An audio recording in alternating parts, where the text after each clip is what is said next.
So I think the question that might be on a few people's minds regarding the future salvation of Jewish people, will Ben Shapiro be one of them? Come on, give us the inside dirt on that deal. Look, Ben is a really amazing guy.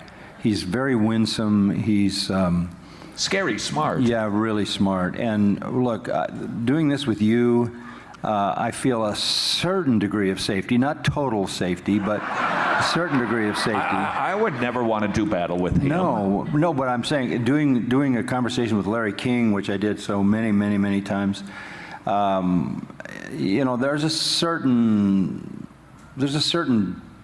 fear because you don't know what he's going to ask. You have absolutely no idea, and you're on CNN and the camera's here.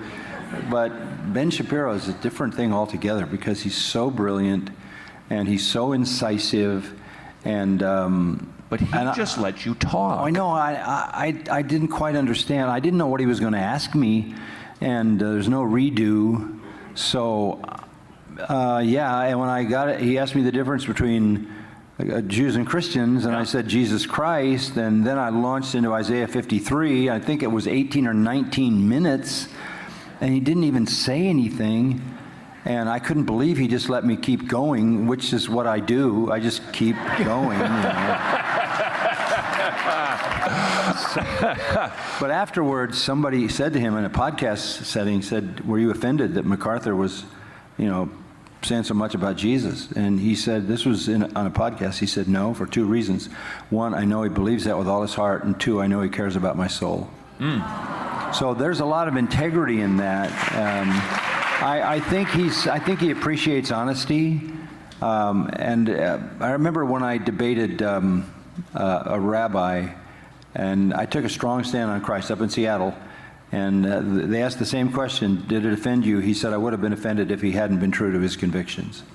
So I think, you know, that's just, and you know, you saw Larry King things when certain evangelicals waffle and, you know, try to get out of saying something. I just think even an unbeliever respects, if he's got any kind of convictions and character, he respects that you're true to the things that you declare. No, you could tell that from watching Larry King. And afterwards, he said, when Ben said to me, you can't know how refreshing it is to talk to somebody about the Bible who actually knows what's in it. Right? Yeah. Well, he knows what's in it, but just what he does with it is a different hermeneutic and interpretive process. There are so many people who throw themselves around about their view of the Bible, and they don't know anything about it. He believes in some level of Old Testament biblical authority, believes it's, you know, it's true. But more than that, I think if you're just honest with your convictions, there's a measure of respect for that. When all was said and done, did you have any further conversations with him?